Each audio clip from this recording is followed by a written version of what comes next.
yeah, I had a great career. I won medals. I broke records, all that stuff. But I feel like what people don't realize about my career is that there were a lot more lows than probably the public ever knew about and that I spoke about. And I finally got to a point in my life when I started writing the stories down for the book that I was ready to sort of open up about those things. Welcome to Champions Mojo Weekly Podcast, where your hosts Kelly Pallas and Maria Parker share with you what it takes to be a champion. Kelly is a former Division I head swim coach, Olympic trials qualifier, and holds Masters World and National swimming records. And Maria holds world records in endurance cycling and was the overall women's winner of the world's toughest bike race, Race Across America.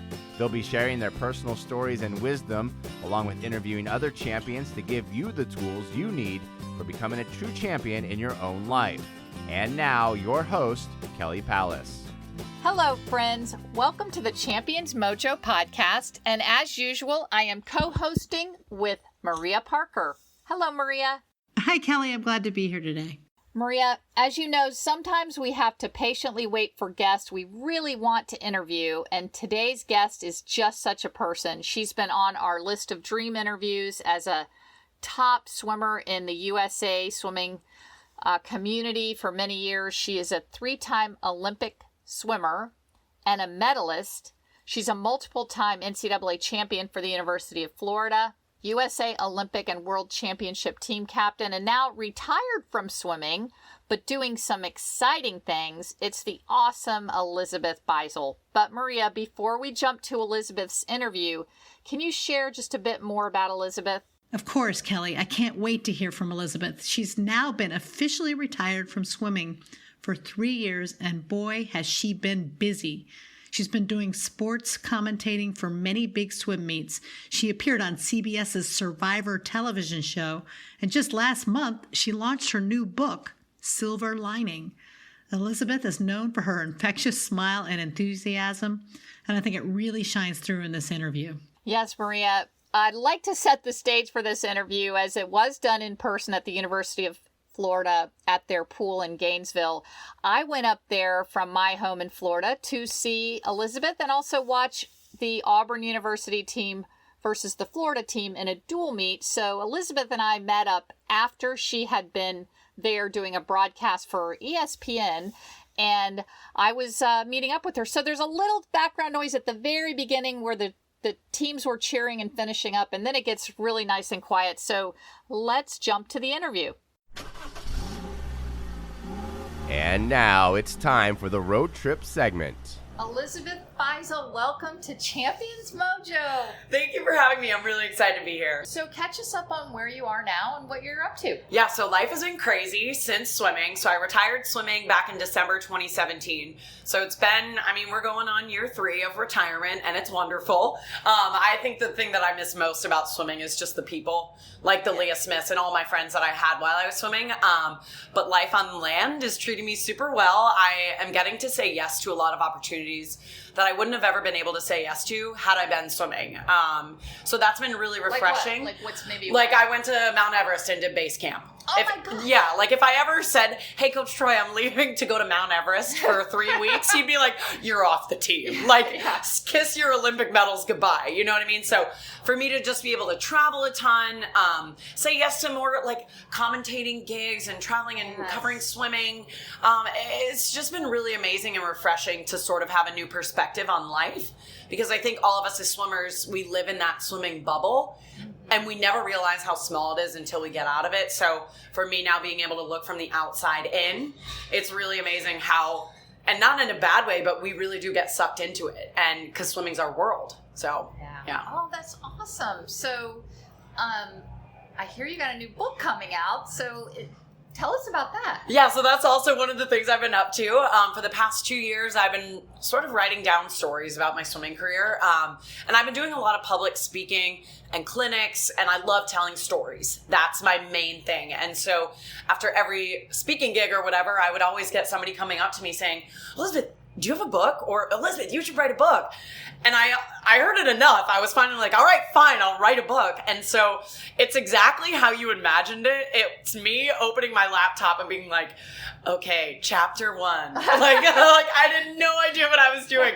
It was a dark and stormy night. Right. I was born. And so it was really, really cathartic for me to write, because I feel like as swimmers, from the outside looking in, the media shows us as these happy-go-lucky people. We win Olympic medals. We're Olympians. Life is great. But they never have the opportunity to really dive in a little bit deeper into that. And so for me, yeah, I had a great career. I won medals. I broke records, all that stuff. But I feel like what people don't realize about my career is that there were a lot more lows than probably the public ever knew about and that I spoke about. And I finally got to a point in my life when I started writing the stories down for the book that I was ready to sort of open up about those things. And, it's a book that obviously it's about my swimming, but it's meant to be able to be read by anybody, whether you're a baseball player or a musician. And, hopefully you can pull from my experiences what you need to help make yourself a little bit better, or learn something, or just be like, you know what, Elizabeth Beisel went through that, so can I.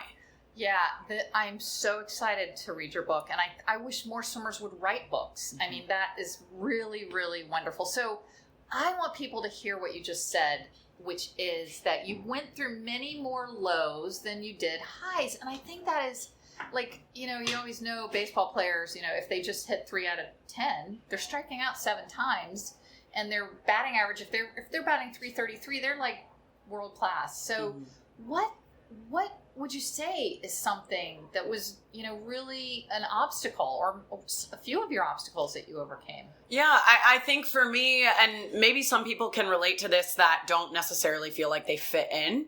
I remember I made my first national team at 13 years old, and this isn't any knock on anybody, but I'm in middle school. I'm an 8th grader.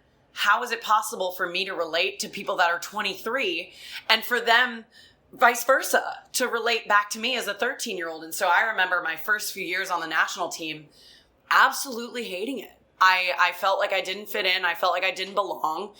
And also on top of that, I'm 5'6", and I probably weigh 110 pounds. So I'm walking around the pool deck at World Championships, feeling alone, looking out of place. And it was really hard, because I had this internal struggle of wanting to be so grateful that I was there, because you're like, wow, I'm 13 and I'm at World Championships. That's amazing. But also internally, I'm having that moment of, I don't want to be here though. Like, I don't have friends. I don't feel like I fit in. And so that was one moment that I had in my career where I said to myself at 13, 14, if I'm ever in a position to be an older swimmer and a veteran and a leader, I'm going to make sure that every single person feels included on this team, no matter how old you are, where you come from, all that stuff. So I feel like that was a very impactful time in my career that I never really spoke out on. So that really shaped you, because you're known through, USA Swimming or Team USA. You've been captain of 2 Olympic teams? One Olympic team and 2 world champ teams. 2 world champ teams. So I know we interview a lot of swimmers, and they always refer to you as somebody that really has touched their lives. So you think that shaped you into the leader that you are?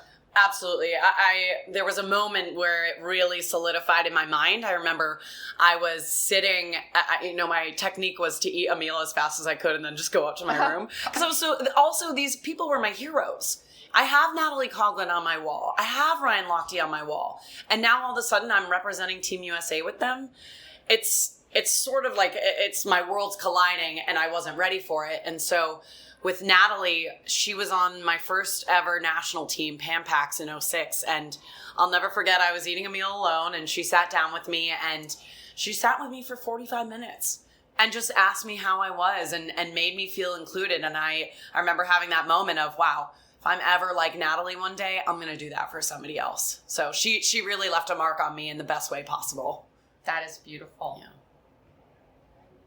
So that was obviously a very young obstacle. You're young. And now, many years later, 3 Olympic teams later, what is something a little more recently that's been tough that you went through?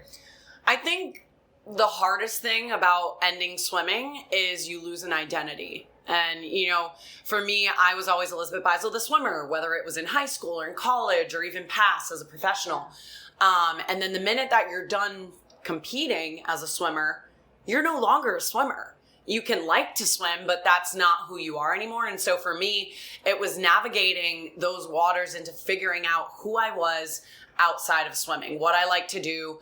And one of those things that was hard for me was when you're in practice every day, you're hitting a goal or you're trying to beat something that you did the day previous. And when you're not swimming and you're not practicing and racing every day, you lose that. You lose that sort of competition. And it's internal. And I miss that. I miss being challenged. And it's something as basic as just being challenged by the clock. And so for me, it was figuring out, all right, what is the next stage of my life going to look like and how am I going to challenge myself? And so that's sort of where I was like, you know what? All these people are suggesting for me to write a book. I don't know if I can write a book or not, but I'll try. I'll do my best. Or I don't know if I can commentate the swim meet or report the meet, but I'm going to at least say yes and try. And so that's sort of where I got the mentality of saying yes to everything, because then at least you can cross out what you didn't enjoy. And for as athletes, whether you're a swimmer or not, you define yourself as your sport.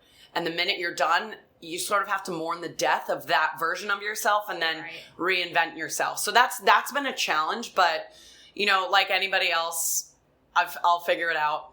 So you got through that then by just adding new challenges. Yeah. And it's not like they just fell on my plate. I was reaching out to whoever it was that I needed to reach out to. And I was like, hey, I really want to get into broadcasting. Would you let me do this meet? I'll do it for free. Whether it was a small dual meet in Rhode Island or asking to come down to Gainesville and work a meet, I was putting myself out there. And that's also a scary thing to do, because here I am, and this is another thing, not to get off track, but when you're a swimmer for your entire life, what's your resume say?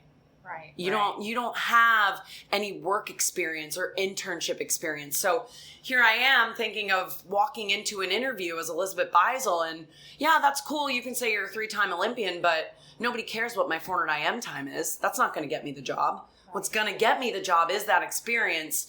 So that's sort of been what the past couple years has been like for me, is just building my resume, getting my feet on the ground in what I like, and making sure that one day, if I did indeed want to go into broadcasting or whatever it is, that I'll at least have something under my belt to use as like, hey, I've done this. Here's my resume. I'm not just a novice. So, right. So what techniques do you think you learned from swimming that you're using now in this life?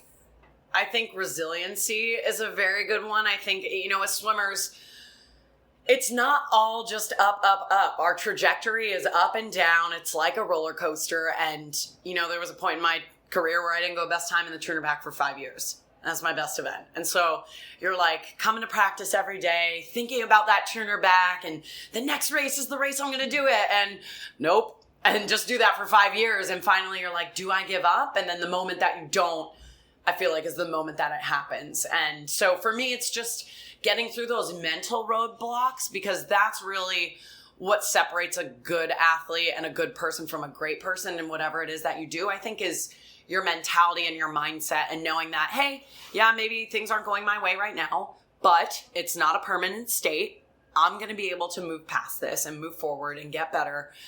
So for me, it's just being resilient and understanding that not everything happens overnight. And I think, we live in a day and age with social media and our phones, and we want everything instantly. I want to know the Google search results within seconds. But guess what? You don't become an Olympian in seconds. You don't become a really good reporter, whatever it is that you do, in seconds. It's a lot of years of hard work and putting yourself out there and risking it. And that's sort of been my mentality for the past few years, is just being resilient and risking it. Yeah, I love that. If someone is out there that has lost an identity, like let's say they're injured, maybe they were a great soccer player, or or maybe they're divorced and they were always somebody's spouse, that their lives have changed to where they don't know who they are. They're in this new place, and what advice would you give to people out there that kind of are going through that? Yeah, I think balance is key. And sometimes hindsight is always 20/20. And if you invest too much of yourself in one thing, you're risking something, because if you do get injured or if you get divorced, then what? what now? Right. And so, and the only constant in life is change. So at least you have that going for you, right? Like something's always going to happen. And you can't always prepare for it. But for me, I think one of the things that I can relate back to on my swimming career and why I had such a long career at such a high level was the balance that I had in life. And I found that balance in music. And I played violin and piano since I was 3 years old. And so for me, I had days where I would leave the pool and absolutely hate swimming. Like, hate it. I'd be like, Coach Troy, I'm quitting, and throw a tantrum on the pool deck. And then I would go to the music center at the University of Florida campus. I'd bring my violin and I would just play for like an hour and a half. And that was sort of where I found solace, and, you know, it just brought me back down to earth. Like, hey, swimming isn't really everything. You're doing something that you also love, violin right now. And that was sort of my safe haven. That's where I went when I was really sad about swimming. And so I think, and you don't even have to be good at it. That's the great news. Like, you can love pottery and you could be the worst pottery maker person in the world, but as long as you enjoy it and that brings you something else outside of what is your main event or whatever it is, that's going to give you that balance that you need in order to maintain that threshold of whatever you're doing. So I do think balance is important. I love that. Are you still doing music? I mean, do you still play the violin and the piano? Yeah, I do. So that's one thing that not many people know about me is that I've actually been playing music more than I've been swimming. And it did take a backseat during my swimming career for obvious reasons. But now that I'm done swimming, that's one of the things that I've sort of opened up again is the music and, you know, playing violin. Like I performed with the Pittsburgh Symphony Orchestra about a year ago. Oh my and gosh. So, yeah. Mount so Everest, right. I know. See all the things you can do when you're not swimming 6 hours a day, right? Is this in the book? Yes, I do speak about. I open up about music a lot in the book, actually, because it was sort of like my closet life. Like I didn't really talk about it much. Why not? I was, you know what? Honestly, I was almost a little embarrassed of it. You know, I felt as though, and this is going to sound crazy for me to like say out loud, but I felt as though I couldn't really be good at two things, and swimming was my thing, and I felt like talking about my violin was bragging, and I just was like, you know what, that's my private life. I just keep that to myself.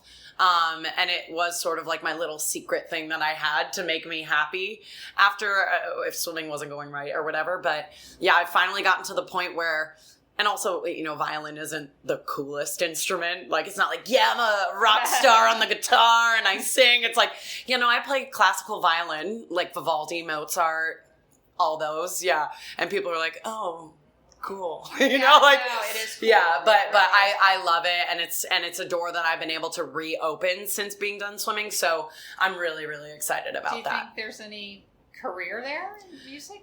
Honestly, like I would love to explore that, but again, it's sort of hard. Like, where do you start? You know, I can practice and get really, really good at the violin again, but then what do I do? Just like email Zach Brown Band and be like, hey, you looking for a violinist? Yes.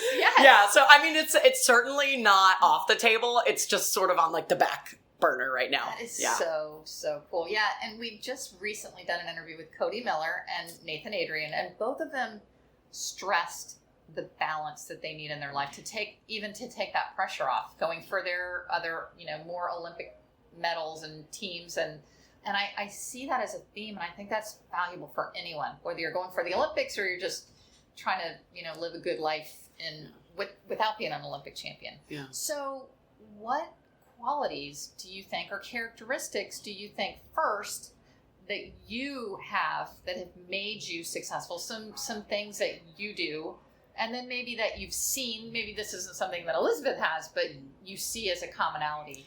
Yeah, I love that you asked that question, because this is my favorite thing to talk about when I do clinics with little kids. Oh, great. Because, you know, for me, looking back to my 7-year-old self, I had posters of Olympians in my room, and they were the superheroes. They were untouchable. They were perfect. They were talented. And I was going to be lucky if I was ever one of them. But here I am, Elizabeth Beisel. I am always the smallest. I'm 5'6". I have size 7.5 feet. I come from Rhode Island. The last Olympic swimmer from Rhode Island, folks, was in 1948 before me.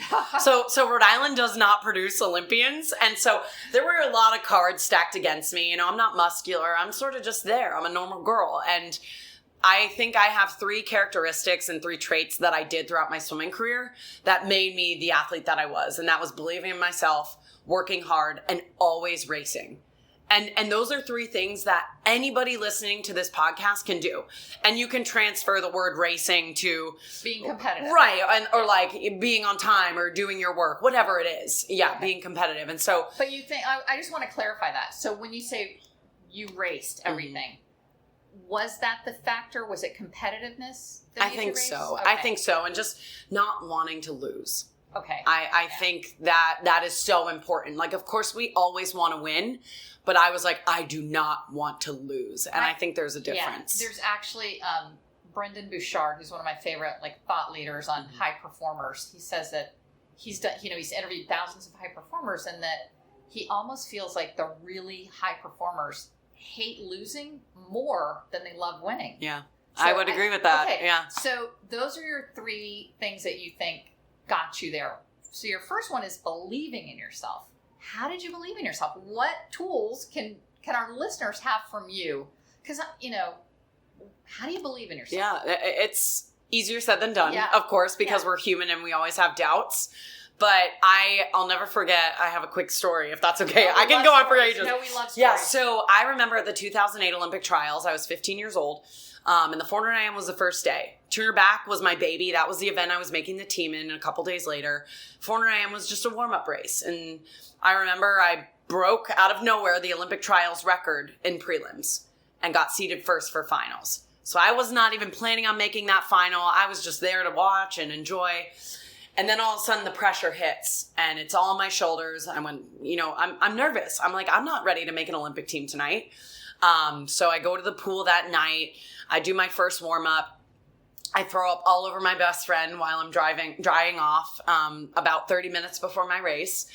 And so I remember I dive back into the pool for my second warm up, and Chuck, who is my then coach, he was my club coach at Bluefish. He can read me like a book. He knows when I'm nervous. I'm not the normal extrovert that I am. I'm closed off. So Chuck pulls me out of the water and he's like, what's up with you? What's wrong? And I just break down into tears. And I'm like, I cannot do this tonight. I'm 15. I don't even have a license. I'm like, there's no chance I'm making the Olympic team tonight. He's like, you know what? I've got somebody that's going to make you feel better. So he sits me down next to Nelson Diebel. And so for those listening, Nelson Diebel is the Olympic gold medalist in the 100 breaststroke from 92. I have no idea who this man is because I was born in 92. And Nelson sits down next to me and he says one sentence to me. He pulls his gold medal out of his pocket and he goes, if you do not believe in yourself tonight, you will never win one of these. And he puts it back in his pocket and he walks away. So now I'm like, oh my God, what's up? Wait, he's right. It was like an epiphany moment. And so when Nelson said those words to me, that was the first time that I truly realized if I don't believe in myself, I'm never going to make an Olympic team. I'm never going to accomplish any goals that I have in life, because I would argue, and I learned this throughout my swimming career, that the 20 to 30 minutes leading up to a race or a presentation or an interview, those 30 minutes separate a good swimmer or a good person from a great swimmer or a great person. And for me, I learned that night. And ever since that race, I would always remind myself, believe in yourself. Because if you don't, nobody else is going to. So did you immediately go from seeing that medal and having that epiphany to your mindset just switched around? Instead of telling your coach and yourself, I'm not ready to make an Olympic team, I can't do this tonight. What did the words in your head switch to? Oh, I was swimming that. I jumped back in for warm-up and I swam that warm-up like I was already an Olympian. It was the most incredible feeling. And I haven't experienced it since. It was the only time where I knew that I was going to do something. I knew I was making that Olympic team. It was like I had chills when I was warming up because I was like, I'm doing this. Like, there is no shot that I'm not doing this. And 20 minutes later, I made my first Olympic team. And so that was just like the most powerful, serendipitous moment that Nelson was there. He gave me that advice and he said exactly what I needed. And I thank Nelson to this day. I'm like, you realize that I've gone to the Olympics 3 times because of you? Like, literally. And so that's the power of believing in yourself, is just changing your mindset. That is so great. That leads in perfectly to our next question, which is mindset. Like, mindset do you think is key for success? Positive. Always positive. I think of all the races that I had a negative mindset behind the blocks, or races that I was making excuses for myself to not swim fast. Those were my worst races, always. So wait, even the great Elizabeth Beisel had negative mindset. I had so many doubts.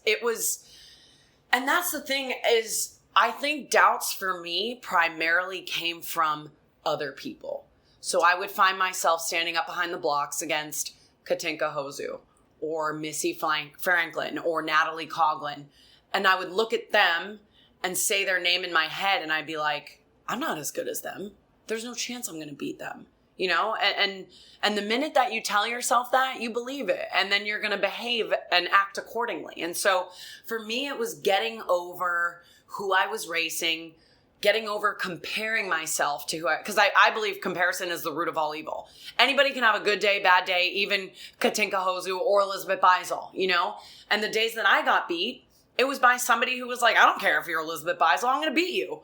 And then it happened. We're human, right? We're not robots. I'm not programmed to win every 400 IM I swim.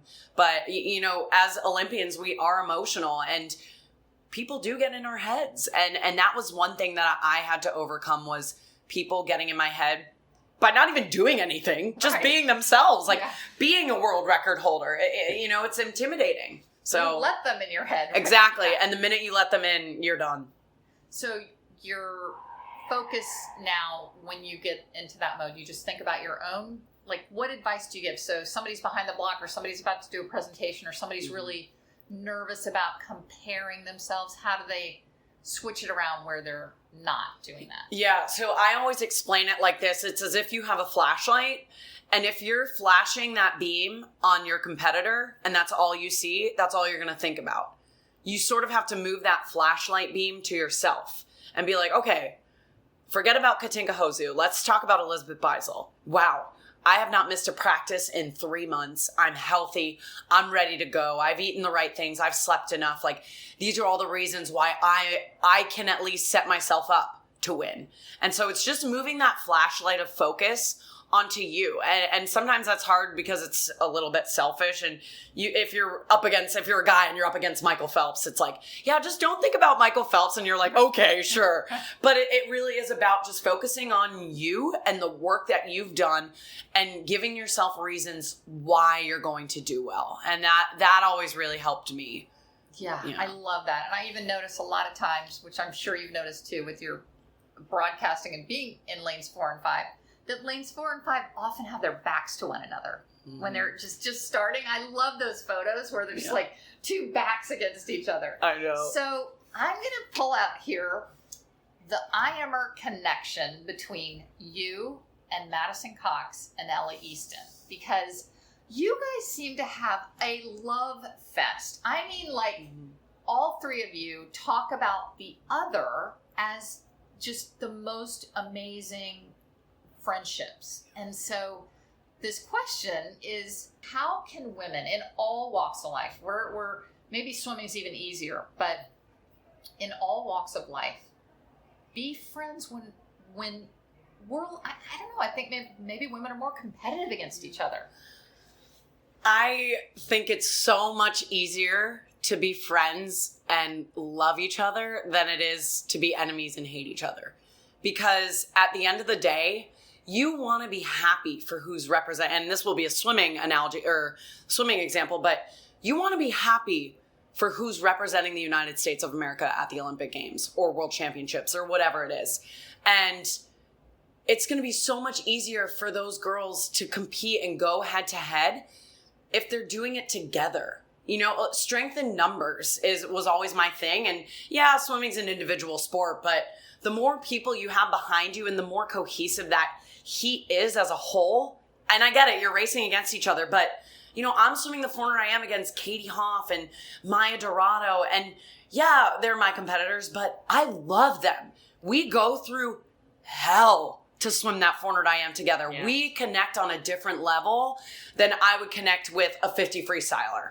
And it's a level of respect that you have for any event. 400 IM, 50 free, they're two different things, but For any competitive person, you have to respect the person that's competing next to you because they're going through the same thing. And I think for women, I get that the 400 IM is the hardest event, and I want to see Ella and Madison and all of these up and comers thrive in it because it was my baby for a little bit, and I want to pass that baby over to them and be like, you know what? Like, I won a silver in 12. Maya won a silver in 16. Let's try to get gold or silver again or bronze. Just get somebody on the podium. And so it's just carrying through that legacy of, and you know what? I do think that swimmers do a great job with this. I don't think we're a very rivalry heavy sport. Like, we have the Lily King, Yulia Efimova thing, like the Sun Yang, Mac Horton thing, but that's a rarity in swimming. The rivalries are always friendly. And I think that's just because swimmers are the best people. We get each other. We're staring at a black line for 6 hours a day, and it gets pretty miserable at times. So we can't help but respect each other and connect with each other on a different level. That's something that I hope to pass on to the Leah Smiths and the Ella Eastons and the Katie, or not even Katie Ledecky. She's a pro now. The Madison Coxes, anybody, honestly. But it's just bringing women together as a whole. And I do think that when women get together and they put themselves towards a thing, they will accomplish it if they're goal oriented enough. So I think it's important. I love that. Okay, so last hard question, because we have a fun speed round. Is there anything that we haven't talked about that you want our listeners to know about you?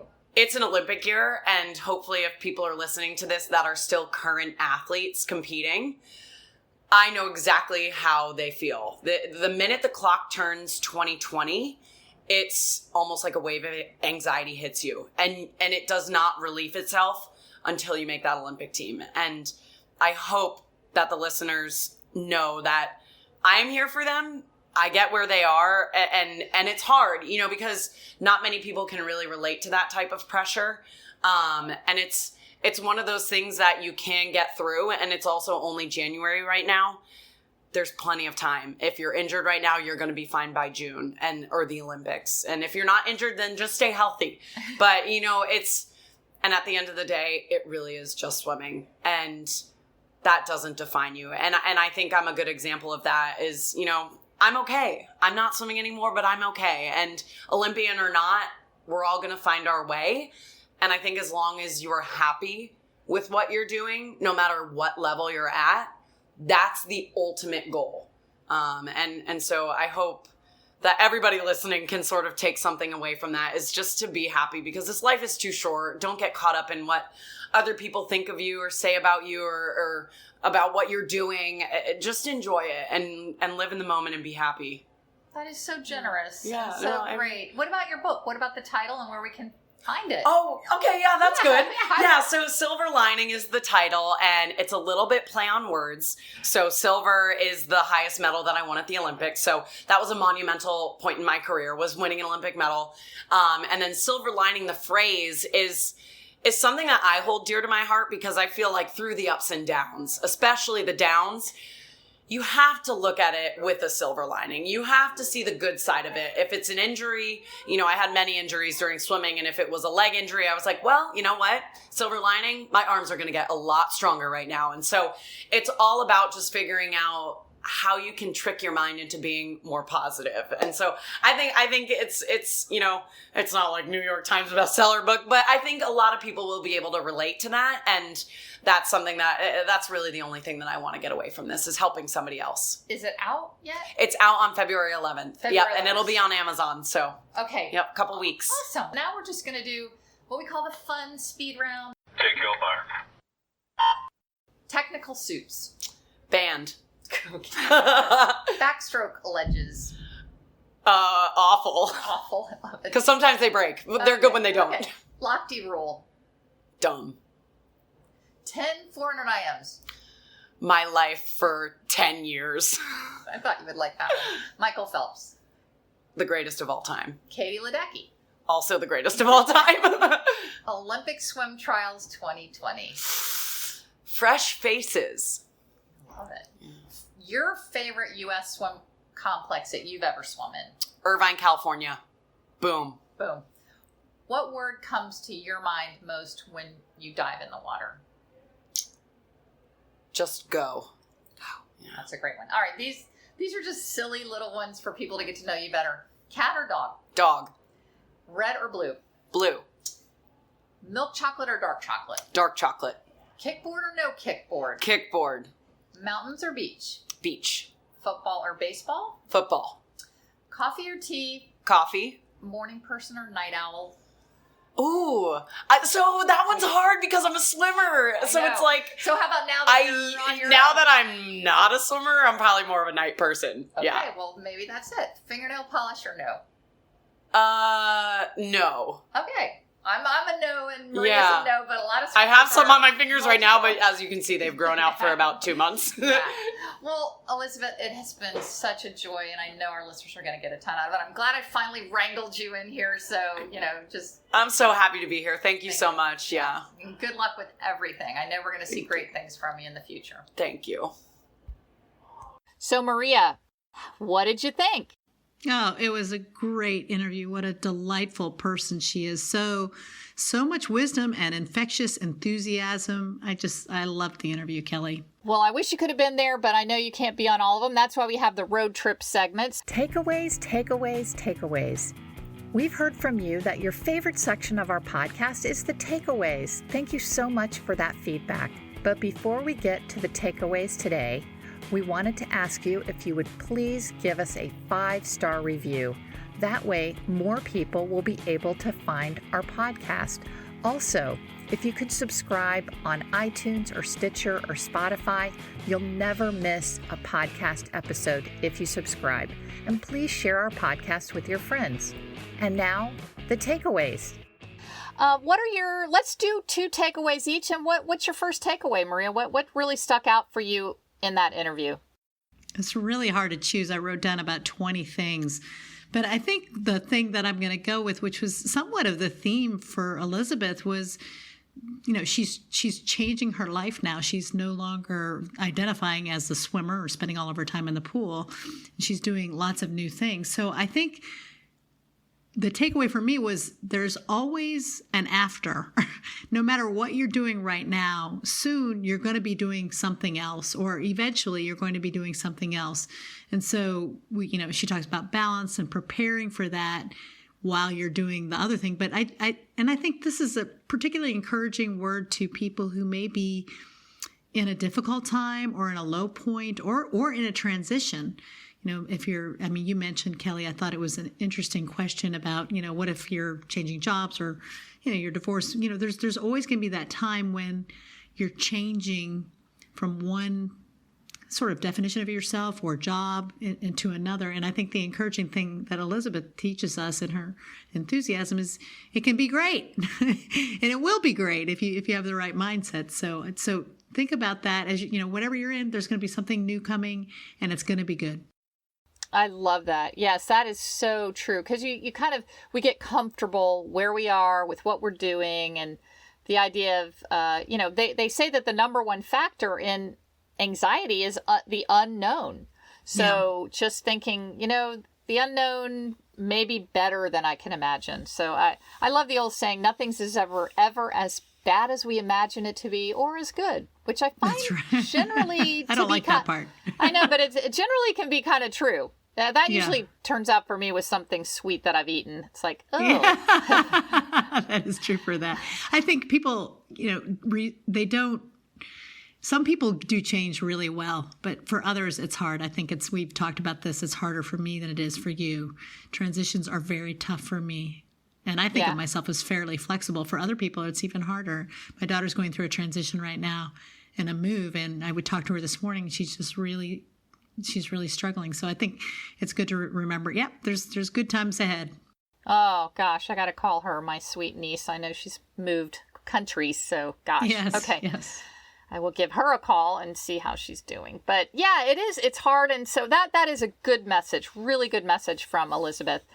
So my first takeaway kind of ties into that, which is that when one is going through a hard time or a bad time or a time when you're not seeing the results or the improvement or what you really want to see, that you just kind of have to hang in there. I loved her story about 5 years of no best times in her best event. I mean, that is enough right there to just make a lot of people. That was an amazing story. I thought I would have given up after 2.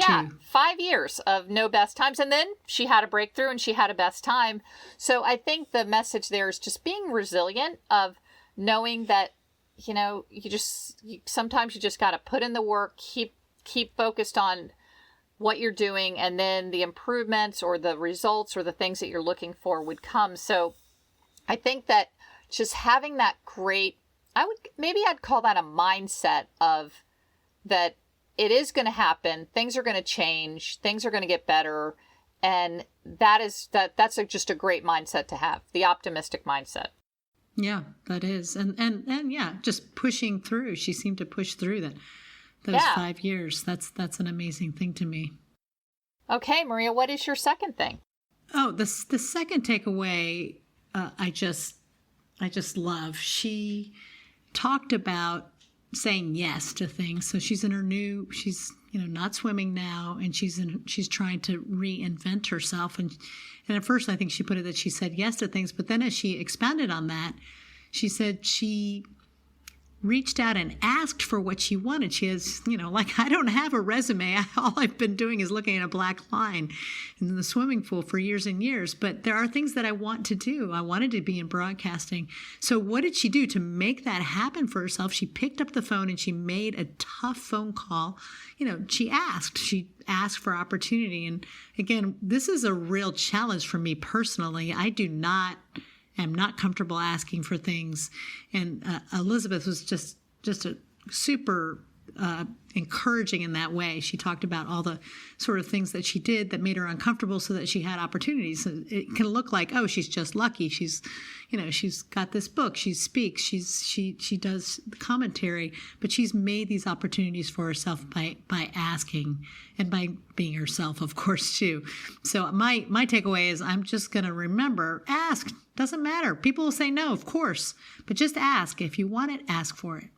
Yes, what do you think, Kelly? I love that. And one of my favorite movies, just because of the philosophical side of it, is Yes Man with Jim Carrey. That's a great one. It's a great movie. It's that, and it really can change your life. In fact, I started 2020 saying, Mark and I watched that movie at the beginning of the year, and I said, I'm going to just say yes to everything. And then I was like, no, that could be really scary for me. Yeah, I have to. So, saying yes is different than creating opportunities for yourself by asking, though. I have no problem saying yes. In fact, I say it too much when people present me with things. But sometimes it's not what I want to be doing. I wanted to be doing something that I'm afraid to go out and ask for. So yes, that's a great clarification. That's a great one. So my second one, and maybe my favorite part of the entire interview. In fact, I'm going to say that it is, after reviewing these and just listening to the interview for second or third time, is that comparison is the root of all evil.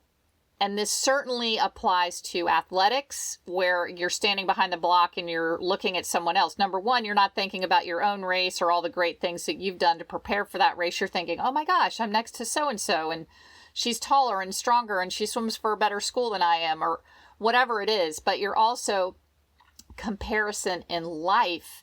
We've worked with a lot of confidence coaches, and confidence coaches will say right off the bat, when you compare yourself to others, you're taking a hit on your own confidence. So I loved the phrase that she said, comparison is the root of all evil. So just own your own life, own your own things that you're doing, who you are, what you look like, what you think about, what you do. And, that's you. And by comparing you to anyone else, it's just a loss. It's not good for anyone. So I just love that.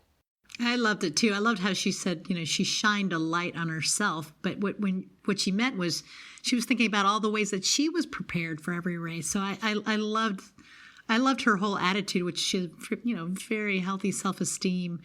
And, she was able to come to the starting line knowing that she was prepared because she'd done all those things. So instead of looking at everybody else and going, oh my gosh, they're so great, she looked at herself and said, you know what, Elizabeth, you're ready. You're good. Yes, yes. Well, Maria, we could go on, and that was great. If there was a lot, but yeah, we will keep an eye watching Elizabeth and her book. I know it's going to be a bestseller. In fact, it already is an Amazon bestseller in its category. I think it's the swimming category, but I did see it because I went to order it. I have ordered it. I haven't read it yet, but it's already an Amazon bestseller. So we just wish Elizabeth all the best, and what a great interview. Yeah. All right, Kelly, love you. Talk to you Love soon. you too. Talk to you soon. Right. Bye-bye. Bye-bye. This week's quote of the week comes to us from Tina Fey. Say yes, and you'll figure it out afterwards. You've been listening to the Champions Mojo podcast, designed to make you feel inspired, motivated, and educated. Subscribe to the podcast on iTunes, Spotify, and Google Play. Also visit championsmojo.com to learn more.